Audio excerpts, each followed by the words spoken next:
Thank you for listening to The Exemplary Concept, which airs Mondays at 10 p.m. Eastern, 9 p.m. Central, and 7 p.m. Pacific. Listen to the show only on the Resilient Christian Radio. Now, I want you to think about that what I just said here. Pride is blind.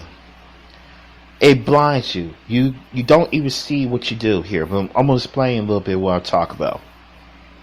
This fact is why it is often difficult to say or to see people or see pride in ourselves, and yet so easy to see it in others. Now we're going to give you a sample list because it's many things that could cause you to have pride and let it manifest itself.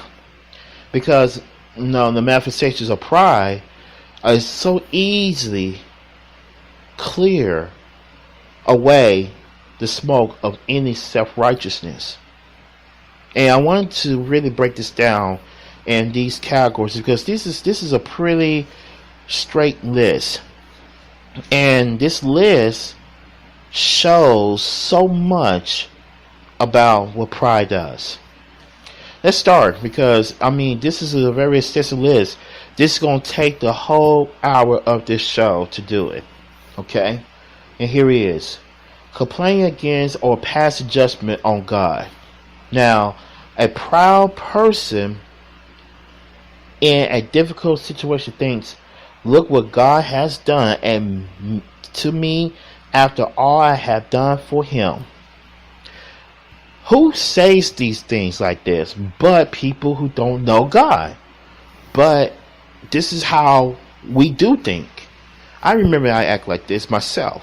But let's give you scriptures of reference about this. You can check that out in Numbers chapter 14 verses 1 to 4 and Numbers chapter 9 verse 11. Well, actually, not 9, 11. It is Numbers chapter 14 verse 1 to 4, 9 and 11. Okay. And Romans chapter 9 verse 20. Let's look at another one here. A lack of gratitude in general. Now, proud people usually think they deserve what's good.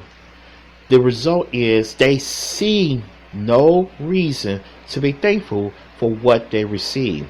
As a matter of fact, they may even complain because they think they deserve better. They tend to be critical, complaining, and discontent. The proud person is not in the practice of being thankful towards God or others. You can look it up in 2 Chronicles chapter 32 verses 25. And that's true. You can see that even from people who just don't really care or have a lack of gratitude when someone do something for them. They just they really don't have that kind of insight that, I really do grateful for what you're doing for me. You don't have to do that. That's what the beginning of the show is, that I have to really give my son and my wife a deep gratitude for them for what they have done. Even all the wrestling, trying to get this right, they see me spend many late nights to make sure what we do bring this truth to you guys. But in the same time, it does take a toil if you allow it to. That's the key point here. If you allow this, or allow any calling from God, I don't care what it is, God will not bring you something that you cannot handle. But at the same time, you have to be careful because you can allow that to become the idol. And we'll talk a little bit more about that on another show. But on that same token, you are not grateful for having people who stand behind you 100%. And that's why you have to, and not only just people, but God himself. You have people who really don't be grateful to be alive, for crying out. But let me go ahead and go to another one here because we don't want to waste any time with this list here. This is an extensive list here. Number 3, anger. A proud person is often an angry person. One's anger can include outbursts of anger, withdrawing, pouting, or frustration. A person most often becomes angry because his rights, quote unquote, or expectations are not being met. You can look it up in Matthew chapter 20, verses 1 through 16.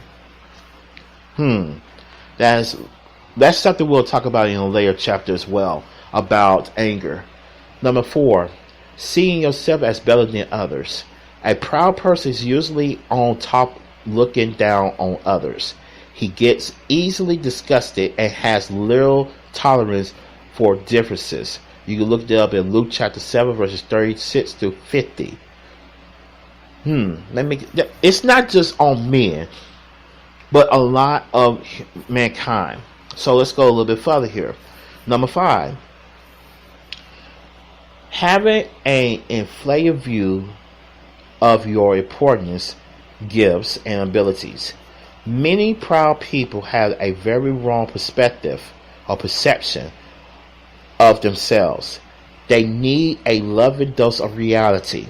They need to hear, what do you have that God didn't give you? Look that up in 1 Corinthians chapter 4, verse 7. This is exactly how I feel about people who live in Hollywood and think they are God's gift. I'm sorry, but I'm not against people in Hollywood, but I'm totally against the attitude behind of it. Because, people who are in Hollywood are just people just like you and me who works, who do their job and get paid for it. Yeah, they make more money than we do, but that doesn't mean that they are the people who should we kiss the ground they walk on. Well, that's the same thing with people who thinks otherwise, who makes a certain amount of money, and they think that, well, I am better than you.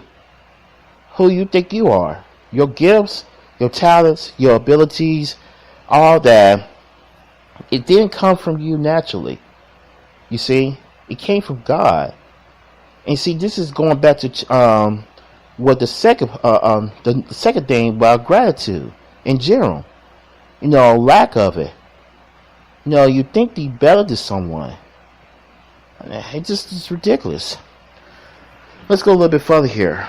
Number 6, being focused on the lack of your gifts and abilities.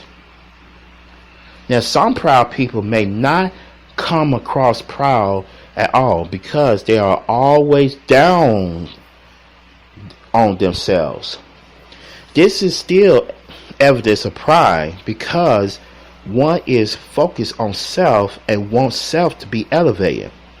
Having a woe is me attitude and is self-pity, which is pride. 1 Corinthians chapter 12, verse 14 to 25. This is prevalent in people who keep doing this on Facebook. People always say, woe is me, and always have something negative about themselves, but it's all self-pity. It's nothing further from the truth. You keep on having these pity parties, and you want people to join into your pity party, so you have an audience to keep feeding the fire of your pity, which is all circled back to pride. You have so much self-indulgence on yourself, you don't even look at yourself. And this is a bad place here. Number 7, number 7, I'm sorry. Perfectionism. And this is really, really, really important to understand. People who strive for everything to be perfect often do so for recognition. They may do it so they could feel good about themselves. Whatever the reason, this behavior is very self-serving and proud. The basic problem is making things that are less important and more important. That's in Matthew chapter 23, verses 24 to 28. And it's a lot of people act like that. And I don't want to keep, I'm going to look at this here. Let's look at people like politicians. You know that you was a normal person until you became where you're at. Now, some politicians are humble people, but we talk about ones who are not. And really looking at what can I get out of this deal so I can look like I got it. Or if the campaign doesn't go the way you want it, you get upset and be out of shape about it. Well, that's how people think. It's not only just on politicians, but also just people in general, especially like business owners and people like that who want to have everything be have a perfectionist attitude. I noticed something here. I met with a lot of people in my time, how they act. They always think they're better than another person. And, when you are not saved, you going to act that way. You're going to act like a perfectionist. And this is how some people do. And once you realize you're not a perfectionist, well, you act a perfectionist, but you are acting on the interests of others. If you're not saved, you're going to feed on it. But when you are, it's something inside you will tell you that where's God's glory at. Let's continue on here. Number 8, talking too much. This is a pretty good one. Now, proud people who talk too much often do it because they think that what they have to say is more important than what anyone else have to say.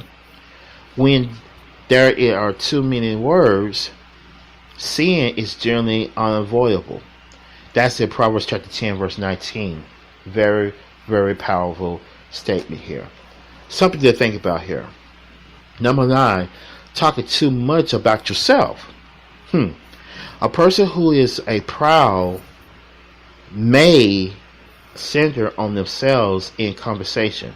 Sharing personal accomplishments and good personal qualities with others can be bragging or boasting. You can look at Proverbs chapter 27, verse 2 and Galatians chapter 6, verse 3.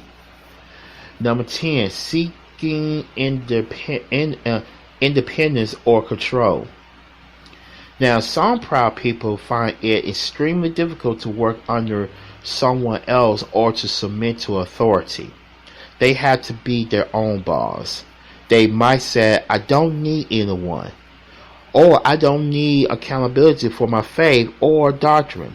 They are often rigid, stubborn, headstrong, and intimidating. They may also say, it's my way or no way. That's in 1 Corinthians chapter 1, verse 10 through 13, and Ephesians chapter 5, verse 21. Number 11, being consumed with what others think. This is a real good one here. And this is prevalent even nowadays. Some proud people are too concerned about the opinions of others. Many of their decisions are based on what others might think. Some are in a continual pursuit of gaining the approval and esteem of others. Focus on what others think of you or trying to impress others is being a man pleaser rather than a God pleaser. That's in Galatians chapter 1, verse 10. Now, in order for you to know what your purpose in life is, how will you ever get to the point that you are so concerned what people have to think about you?